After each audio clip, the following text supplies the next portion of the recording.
Cockahoop to supersize your business. I was looking for my granddaughter's little rooster, but I couldn't find it, so I had to grab a puzzle and a little chicken rooster that looks ridiculous. So this is one of those idioms or expressions. I had no idea what it meant, and that's why I picked it, because I'm like, okay, it came up when I searched emotional idioms, because that's what we're focusing on this segment of the BU 365-day challenge. So I thought we might as well combine that with idioms for supersize your business, because emotions definitely plays into how we run and grow and build our businesses. So cockahoop came up, and there's one other one too that I'll probably do this month, because I have no idea what it means. I've never heard it in my entire life. Well, this, of course, amazingly comes from the 16th to 17th century. Now, I don't know where it's popular, because I've never heard it used here in America or in the United States, but maybe Australia, maybe England, I'm not sure where. But it actually means and came from originally to set cock a hoop. I still don't know. It still doesn't make sense to me. To me, a cock is a chicken, and a hoop is, a round thing like a hula hoop or something. So it means to be festive or to drink a lot, or, without restriction, just to party hardy, or to be extremely exuberant and elated about something. To celebrate something, I guess, is to cock a hoop. And there's a lot of taverns, apparently, still even in the United Kingdom today or in England today, that have the name cock and hoop. And they'll have a chicken and an and sign and a little hoop as their logo, some form of that. So, interesting idiom, never heard of it, but it means to create an exuberant environment, to have, I guess, to party hardy, to celebrate and have a good time. Well, we definitely do that in America, right?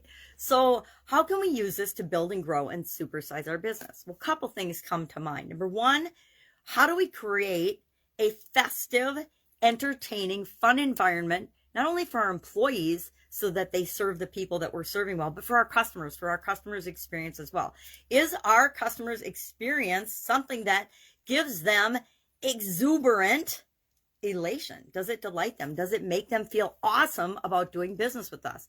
If people doing business with you and your organization doesn't feel good to them in some way, shape, or form, you're probably going to have a hard time supersizing and growing your business.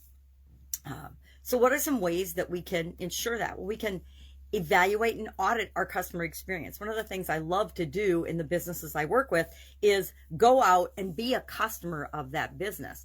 Because guess what? Then I get to experience firsthand what is the customer experience really like when interacting and dealing with that business. Because a lot of times what the people I'm dealing with think the customer experience is, and they think they've designed it to be, and what the actual customer experience is, are like this far apart. They're very, very different, because they have such a different perspective in how they view the customer experience. The customer is actually experiencing your company and your organization. The person that's designing the experience within the organization, an employee or you or whoever designed the experience, probably hasn't thought of it from the customer's perspective and all of the different ways the customer sees it. I used to do focus groups and participate in focus groups when I was back in corporate America. I have done a few of my own since then, but not a ton, because I find that there's so much halo effect and so much people trying to tell you what you want to hear that it makes that information so skewed it's really hard to make decisions on and deal with. So I find that it's more fun to be creative and find ways to get the information I want and need. Either I firsthand do it, or I send somebody out to be a secret shopper or a customer of the organization in order to really understand what's going on. But how do we create that elated, exuberant, happy, festive, positive experience and culture in our own organization so that that translates into the people that we serve? We've all been engaged with businesses that just make you feel good. You walk in the door and you just feel the energy and the excitement and the feeling of that business, that place. We've also been in the opposite. You walk into a place and you're like, it just feels dark and closed in, and you're like, oh my God, I can't wait to get out of here. So that's one aspect of cockahoop in my mind. Otherwise, how do we celebrate? How do we celebrate within our organization our successes? How do we learn from our challenges? And how do we celebrate our successes? How do we create awareness of our products and services? How do we, we can do challenges, we can do contests, we can do giveaways, we can do, one of my favorite things to do is just send people something that they're not expecting. Now, it should be something that they want and something that's related to the product or service. But I love doing that because that helps to create customers and fans. And actually reading a book right now called Super Fans by, I want to say Pat Flynn, just started it. But I think it's interesting that we want to encourage relationships with our organization. We want to have fans, people that will share our organization. And that's how one of the ways we supersize, word of mouth. And we create that intentionally by, I guess we don't originally create it intentionally. We get super fans by who we are and what our business does for people and the results and the transformation they get.